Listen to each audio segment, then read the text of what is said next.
আসসালামু আলাইকুম। সবাই ভালো আছেন তো? আজকে আপনাদের সামনে আমি হাজির হয়েছি আইসিটি তৃতীয় অধ্যায়ের পার্ট 2 নিয়ে। তৃতীয় অধ্যায়ের পার্ট 2 এর নাম হচ্ছে ডিজিটাল ডিভাইস। আজকে আমরা পার্ট 2 এর প্রথম পার্ট দিব। এই পার্টের নামগুলো ধারাবাহিকভাবে পাবেন। পার্ট 3.2.1 মানে পার্ট, এখানে 3 মানে হচ্ছে তৃতীয় অধ্যায়, 2 মানে পার্ট 2 আর 1 মানে হচ্ছে আজকে প্রথম ক্লাস। তার মানে তৃতীয় অধ্যায়ের পার্ট 2 এর প্রথম ক্লাস হবে আজকে। শুরুতে বলে নিই, এই পার্ট 2টার নাম হচ্ছে ডিজিটাল ডিভাইস। এটা শুরুতে যে টপিকসটা নিয়ে শুরু হয়েছে সেটা হচ্ছে কি বুলিয়ান অ্যালজেব্রা। বুলিয়ান অ্যালজেব্রা আমরা ছোটবেলা থেকেই জেনারেল অ্যালজেব্রার নাম সাথে পরিচিত, তাই না? আজকে নতুন একটা অ্যালজেব্রার নামের সাথে পরিচিত হলাম, সেটা কি বুলিয়ান অ্যালজেব্রা। বুলিয়ান মূলত একজন ব্যক্তি, জর্জ বুলি, ওনার নামের নামকরণ করা হয়েছে বুলিয়ান। যেহেতু এই অ্যালজেব্রাটা প্রদান করেছেন জর্জ বুলি, সেজন্য ওনার নাম অনুসারে এই অ্যালজেব্রার নামকরণ করা হয়েছে কি বুলিয়ান অ্যালজেব্রা। এখন বুলিয়ান অ্যালজেব্রা জিনিসটা কি? জর্জ বুলি যৌক্তিক ছলক ও যুক্তিমূলক অপারেশনের সমন্বয়ে গঠিত গণিতকে বুলিয়ান অ্যালজেব্রা বলে। অর্থাৎ জর্জ বুলি কি করেছেন? কিছু যৌক্তিক ছলক ব্যবহার করেছেন এবং কিছু লজিক ব্যবহার করেছেন, লজিক্যাল অপারেশন ব্যবহার করেছেন, যৌক্তিকমূলক আচরণ। এই যৌক্তিক ছলক এবং যুক্তিমূলক অপারেশনগুলোকে সমন্বয় করেছেন কার সাথে? গণিতের সাথে। তাহলে সাধারণ গণিতের মধ্যে কিভাবে লজিক প্রয়োগ করে কাজ করা যায় সেই বিষয়টাই উনি দেখাতে চেষ্টা করেছেন। সেই জন্য এটাকে আলাদা করে একটা অ্যালজেব্রার নামকরণ করা হয়েছে বুলিয়ান অ্যালজেব্রা। এবার আমরা একটু দেখে নিই এই সাধারণ অ্যালজেব্রা বা যেটাকে আমরা ছোটোবেলা থেকে দশমিক অ্যালজেব্রা হিসেবে চিনি, সেটার সাথে বুলিয়ান অ্যালজেব্রার মধ্যে মৌলিক পার্থক্যটা কোন জায়গায়। প্রথমত, বুলিয়ান অ্যালজেব্রায় 0 এবং 1 এই দুটি ডিজিট ব্যবহার করা হয়েছে। কটা ডিজিট? দুইটা ডিজিট, একটা হচ্ছে 0 আর একটা হচ্ছে 1। এই দুইটা ডিজিট ব্যবহার করে যেহেতু এখানে গাণিতিক কাজগুলো করা হয়, সেজন্য গাণিতিক কাজটা এখানে সহজ হয়ে যায়। আর আমরা যেটা দশমিক অ্যালজেব্রা করি, অর্থাৎ ছোটোবেলা থেকে আমরা যে অ্যালজেব্রাটা করে আসছি, সেক্ষেত্রে আমরা ডিজিট হিসেবে দেখি 0 থেকে 9 পর্যন্ত 10টা ডিজিট ব্যবহার করা হয়েছে। কয়টা ডিজিট? 10টা ডিজিট। এই 10টা ডিজিট দিয়ে গাণিতিক কাজ করাটা একটু কঠিন হয়ে যায়। তারপরে আসি নাম্বার 2, বুলিয়ান অ্যালজেব্রার ক্ষেত্রে ভগ্নাংশ, লগারিদম, বর্গ, ঋণাত্মক সংখ্যা, কাল্পনিক সংখ্যা ইত্যাদি ব্যবহার করা যায় না। কোথায়? বুলিয়ান অ্যালজেব্রায়। বুলিয়ান অ্যালজেব্রায় ভগ্নাংশ, লগারিদম, বর্গ, ঋণাত্মক সংখ্যা এবং কাল্পনিক কোনো সংখ্যা ইত্যাদি ব্যবহার করা যায় না। কিন্তু দশমিক অ্যালজেব্রায় আমরা যেগুলো আগে থেকে করে অভ্যস্ত, এই দশমিক অ্যালজেব্রায় আমরা ভগ্নাংশও করতে পারি, লগারিদমও করতে পারি, ঋণাত্মক সংখ্যা দিয়েও করতে পারি এবং কাল্পনিক মান ধরেও করতে পারি। মনে করি করিমের বয়স সমান x, কাল্পনিকভাবে ধরে নিতাম না? ওই কাজগুলো কোথায় করা যায়? দশমিক অ্যালজেব্রায়। কিন্তু বুলিয়ান অ্যালজেব্রায় সেটা করা যায় না। নাম্বার 3, বুলিয়ান অ্যালজেব্রার মধ্যে পূরক, যোগ এবং গুণ এই 3টি কাজ করা যায়। কয়টা কাজ? মূলত 3টি অপারেশন। এই যেখানে বলছে না যুক্তিমূলক অপারেশন, এই যুক্তিমূলক অপারেশন হচ্ছে কয়টি? 3টি। একটা হচ্ছে পূরক, যেটাকে বলা হয় নট। তারপরে হচ্ছে দেখি যোগ, যোগকে বলা হয় তোমার অর। আরটা হচ্ছে গুণ, গুণকে বলা হয় এখানে এন্ড, এন্ডি। এভাবে আমি যেভাবে ক্যাপিটাল লেটার দিয়ে লিখছি এভাবে লিখতে হবে। এগুলো নিয়ে আমরা সামনে আরও অনেক কথাবার্তা বলবো, জাস্ট একটু পরিচয় করে দিলাম। তাহলে এখানে পূরকের কাজ করা যায়, যোগের কাজ করা যায় এবং গুণের কাজ করা যায়। কোথায়? বুলিয়ান অ্যালজেব্রায়। আর গণিত বা সাধারণ অ্যালজেব্রার মধ্যে বা দশমিক অ্যালজেব্রার মধ্যে যোগ, বিয়োগ, গুণ, ভাগ সবই কাজই করা যায়। তারপর 4 নাম্বার, বুলিয়ান অ্যালজেব্রার মধ্যে জ্যামিতিক সূত্র ব্যবহার করা যায় না। আমরা আয়তক্ষেত্র, বর্গক্ষেত্র নির্ণয় করি না সাধারণ অ্যালজেব্রায়, সেই কাজটা এখানে বুলিয়ান অ্যালজেব্রায় করা যায় না। আর সাধারণ অ্যালজেব্রায় বা দশমিক অ্যালজেব্রার মধ্যে জ্যামিতিক সূত্র ব্যবহার করা যায়। মূলত এই 4টা টপিক্সের উপরই মূলত সাধারণ অ্যালজেব্রা এবং বুলিয়ান অ্যালজেব্রার মধ্যে মৌলিক পার্থক্য। এছাড়াও আরও অনেক পার্থক্য আছে, আমি মূল পার্থক্যগুলো তোমাদের সামনে উপস্থাপন করলাম। এবার আসি বুলিয়ান চলক কি। বুলিয়ান চলক বলতে যে চলকের মান বা যে রাশির মান কি হয়, পরিবর্তনশীল হয়, তাকে বলা হয় বুলিয়ান চলক। এক্ষেত্রে যেমন এ বি এগুলো হচ্ছে, এগুলোর মান পরিবর্তনশীল, সেই জন্য এগুলোকে বলা হচ্ছে কি চলক। আমরা এমনিতেও চলক বলতে বুঝি কি যে রাশির মান পরিবর্তন হয় তাকে বলা হয় চলক। এখানেও ঠিক একই কথা, বুলিয়ান অ্যালজেব্রায় যে রাশির মান পরিবর্তন হয় তাকে কি বলা হয়, বুলিয়ান চলক বলা হয়। তারপরে প্রশ্ন থাকবে বুলিয়ান ধ্রুবক কি। তাহলে একইভাবে যে রাশির মান স্থির থাকে মানে পরিবর্তনশীল নয় তাকে বলা হয় কি ধ্রুবক।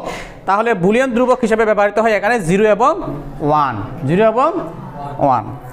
এরপরের প্রশ্ন থাকতে পারে বুলিয়ান পূরক কি। বুলিয়ান অ্যালজেব্রায় যেহেতু দুটি ডিজিট ব্যবহৃত হয়, একটা 0 একটা 1, আর এই দুটা ডিজিটের দুইটা অবস্থা কীরকম, 0 বলতে বোঝায় নো, নেগেটিভ না মানে নয় আর কি, মানে নাই। আর 1 বলতে বোঝায় ইয়েস আছে, যেমন বিদ্যুৎ আছে ইয়েস মানে 1, বিদ্যুৎ নাই নো তার মানে 0। এবার একটা জিনিস খেয়াল করবেন যে এখন যে বৈদ্যুতিক সুইচ যেগুলো আমরা ব্যবহার করি সেখানে দেখবে যে আগে ইয়েস নো লেখা থাকতো অথবা অফ অন লেখা থাকতো, এখন শুধু একটা 0 থাকে আর একটা 1 থাকে। এখন শুধু কি থাকে, একটা 0 একটা 1। তোমার বৈদ্যুতিক সুইচের যেখানে 1 লেখা আছে সেই অংশে যদি তুমি চাপ দাও তাহলে লাইটটা জ্বলবে মানে অন হবে, তার মানে ইয়েস বিদ্যুৎ আছে, ঠিক আছে। আর যখন 0 অংশে চাপ দিবে সুইচের তখন বিদ্যুৎ অফ হয়ে যাবে, তার মানে বিদ্যুৎ নাই, তার মানে 0 দ্বারা কি বোঝাচ্ছে নো, 0 দ্বারা কি বোঝাচ্ছে নো। বিদ্যুতের উপস্থিতি ইয়েস মানে 1, বিদ্যুতের অনুপস্থিতি মানে নো, তার মানে 0, ঠিক আছে। এভাবে আমরা এখানে 0 এবং 1 এই দুইটাকে একটাকে আরেকটার পরিবর্তক বা পরিপূরক হিসেবে ব্যবহার করি, সেজন্য বলা হয় বুলিয়ান পূরক কি। বুলিয়ান পূরক হচ্ছে 0 এবং 1 একে অপরের হচ্ছে পূরক, মানে 0 জায়গায় 1 বসালে সেটা অথবা 1 জায়গায় 0 বসানো, এটাকে বলা হয় কি পূরক। বুলিয়ান অ্যালজেব্রায় ব্যবহৃত দুটি চলক হচ্ছে একটা 0 একটা 1, তাহলে 0 জায়গায় 1 বসানো অথবা 1 জায়গায় 0 বসানো হলে তখন তাকে বলা হয় কি একে অপরের পূরক বলা হয়। কথা ক্লিয়ার, কথা বুঝে আসছে? ওকে, থ্যাংক ইউ। এখন আমরা দেখবো হচ্ছে কি বুলিয়ান স্বতঃসিদ্ধ। বুলিয়ান স্বতঃসিদ্ধ মানে কিছু নিয়ম। বুলিয়ান অ্যালজেব্রায় যোগ এবং গুণের ক্ষেত্রে যে কিছু নিয়ম মেনে চলা হয় তাকে বলা হয় বুলিয়ান স্বতঃসিদ্ধ। আবার বলছি, বুলিয়ান যোগ এবং গুণের ক্ষেত্রে যে কিছু নিয়ম মেনে চলা হয় তাকে বলা হয় বুলিয়ান স্বতঃসিদ্ধ বা বুলিয়ান পোস্টুলেটস। এরপরে আসো, তাহলে বুলিয়ান স্বতঃসিদ্ধ কয় প্রকার বললাম? 2 প্রকার, একটা হচ্ছে যোগের বুলিয়ান স্বতঃসিদ্ধ আর একটা হচ্ছে গুণের বুলিয়ান স্বতঃসিদ্ধ। এখন আসো যোগের বুলিয়ান স্বতঃসিদ্ধগুলো কি, বা অর্থাৎ যোগের ক্ষেত্রে বুলিয়ান নিয়মগুলো কি। যোগের ক্ষেত্রে নিয়ম হচ্ছে কি 0 যোগ 0 সমান সমান 0, 0 যোগ 1 সমান সমান 1, 1 যোগ 0 সমান সমান 1, 1 যোগ 1 সমান সমান 1। এই জায়গায় এসে তোমাদের একটু ব্যতিক্রম বলে মনে হচ্ছে না? আমরা সারা জীবন ছোটবেলায় পড়ে আসছি 1 যোগ 1 সমান সমান 2 হয়, আর এখন আপনি এসে বলতেছেন 1 যোগ 1 সমান সমান 1। আমি বলি না, এটা বুলিয়ান সাহেব বলছেন। কি বলছেন? 1 যোগ 1 সমান সমান 1। তো এটার কারণটা কি, লজিকটা কি? লজিকটা হচ্ছে আমরা শুরুতেই বলছি যে এখানে 1 বলতে বোঝায় কি ইয়েস, ইয়েস বা অন, ইয়েস বা কি অন। আর এখানে 0 বলতে বোঝায় কি নো, নো অথবা অফ, নো অথবা কি অফ। আচ্ছা, তাহলে এখন সেই দৃষ্টিকোণ থেকে যদি বলি এখানে অফ যোগ অফ সমান সমান অফ, ঠিক না? দুইটা সুইচই অফ, সুতরাং ফলাফল অফ। একটা অফ আর একটা অন, তার মানে ফলাফল হবে অন। একটা অন আর একটা অফ, তার মানে ফলাফল হবে অন। আর যদি দুটোটাই অন হয় তাহলে তো অবশ্যই অন হবে, অবশ্যই কি হবে অন হবে। সেই দৃষ্টিকোণ থেকে অন যোগ অন সমান সমান অন, কথা মনে থাকবে। এবার আসো বুলিয়ান গুণের ক্ষেত্রে কিছু নিয়ম আছে, বা বুলিয়ান যেগুলোকে বলা হয় বুলিয়ান স্বতঃসিদ্ধ। এই গুণের ক্ষেত্রে বুলিয়ান নিয়মগুলো কি? এগুলো সাধারণ অ্যালজেব্রার মতোই, এখানেও 0 সাথে 0 গুণ করলে 0 হবে, 0 সাথে 1 গুণ করলে 0 হবে, 1 এর সাথে 0 গুণ করলে 0 হবে, 1 এর সাথে 1 গুণ করলে 1 হবে। তাহলে এই গুণের নিয়মটা সাধারণ অ্যালজেব্রার সাথে মিলে যায়। এবার আসেন বুলিয়ান দ্বৈত নীতি বা বুলিয়ান ডুয়ালিটি প্রিন্সিপাল কি? দ্বৈত নীতি মানে দুটা নীতি। দ্বৈত মানে কি? দুটা নীতি। নীতি দুইটা কি? একটা হচ্ছে 0 এর পরিবর্তে 1 অথবা 1 এর পরিবর্তে 0কে বিনিময় করা।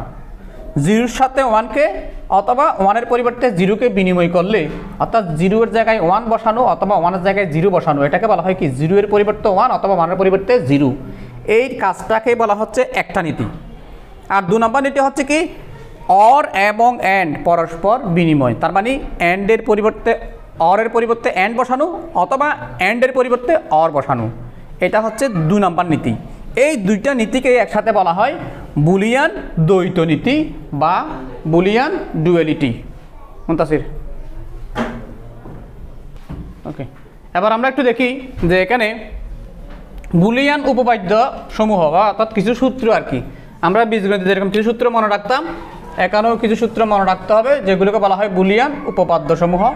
প্রথম আসে মৌলিক উপপাদ্য। মৌলিক উপপাদ্যের মধ্যে দুইটা অংশ, একটা হচ্ছে যোগের ক্ষেত্রে কিছু অংশ আর একটা হচ্ছে গুণের ক্ষেত্রে কিছু অংশ। এই তাহলে যোগের বেলায় দেখো a plus 0 equal a, a plus 1 equal 1, a plus a সমান সমান a, a প্লাস a পূরক ইকুয়াল 1। এই চারটা ছিল যোগের ক্ষেত্রে। এবার গুণের ক্ষেত্রে দেখো a into 0 equal 0, a into 1 equal 1, a into a equal a, a into a পূরক সমান সমান 0। এই চারটা ছিল গুণের ক্ষেত্রে। এবার আসো কিছু বিনিময় উপপাদ্য। a plus b equal b plus a। তো বিনিময় মানে একটার জায়গায় আরেকটাকে, যেমন এখানে a শুরুতে ছিল b শেষে ছিল, তাহলে এখানে b শুরুতে চলে আসছে a শেষে চলে গেছে, মানে a এর জায়গায় b চলে আসছে, b এর জায়গায় a চলে গেছে, এটাকে বলা হয় বিনিময় উপপাদ্য। তাহলে a প্লাস b সমান সমান b প্লাস a, একইভাবে a ইন্টু b সমান সমান b ইন্টু a। এরপর আসো অনুষঙ্গ উপপাদ্য। অনুষঙ্গ উপপাদ্যের মধ্যে দেখা যাচ্ছে কি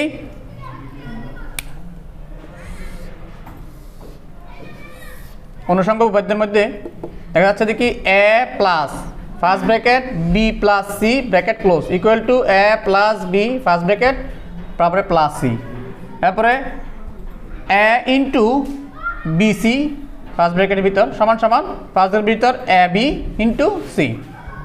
এরপরে সহায়ক উপপাদ্য। সহায়ক উপপাদ্যের মধ্যে কী কী আছে? a ইন্টু ফার্স্ট ব্র্যাকেটের ভিতর a প্লাস b সমান সমান a, আবার a প্লাস ab সমান সমান a, a প্লাস a পূরক ইন্টু b সমান সমান হচ্ছে a প্লাস b। তারপর আছে কি a পূরক প্লাস ab সমান সমান a পূরক প্লাস b, a এরপর আছে a প্লাস a পূরক ইন্টু b পূরক সমান সমান a প্লাস b পূরক। তারপর আছে দ্বৈত পরিপূরক। এটা খুবই ইম্পর্টেন্ট, কারণ এটা বেশি ব্যবহৃত হয়, আমরা যখন সামনে অঙ্ক করবো এখানে এটা লাগবে আমাদের। সেটা হচ্ছে কি a ডবল পূরক সমান সমান a।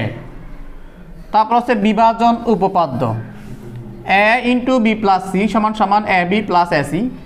তারপর হচ্ছে কি a প্লাস bc সমান সমান a plus b into a plus c। এই সূত্রটাও বেশি গুরুত্বপূর্ণ, কারণ এটারও বেশি ব্যবহার হয়। কি বললাম? a প্লাস bc সমান সমান a plus b into a plus c। তারপর a পূরক প্লাস a b পূরক সমান সমান a পূরক প্লাস b পূরক। তারপরে আসি এই চিহ্নটা খেয়াল করো, এটা পড়তে হয় এক্স অর। কি পড়তে হয়?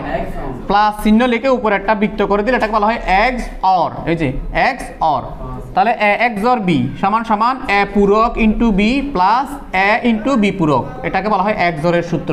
এটাও ইম্পর্টেন্ট, কারণ এটা দিয়ে আমাদের অনেক অঙ্ক করতে হবে। তারপরে এক্স অরের উপরে যখন একটা পূরক বসছে এটাকে বলা হয় এক্স নর। এক্স নর, এক্স নরের সূত্র হচ্ছে যে কি এ বি প্লাস এ পূরক ইন্টু বি পূরক, এটাকে বলা হয় এক্স নরের সূত্র। এটাও গুরুত্বপূর্ণ, এটা দিয়ে আমরা একাধিক অঙ্ক করব।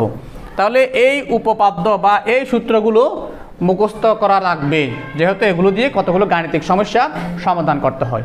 তাহলে আজকের এই পার্ট 1টা এই পর্যন্ত। ধন্যবাদ সবাইকে, আমন্ত্রণ রইল পরবর্তী ক্লাসের জন্য।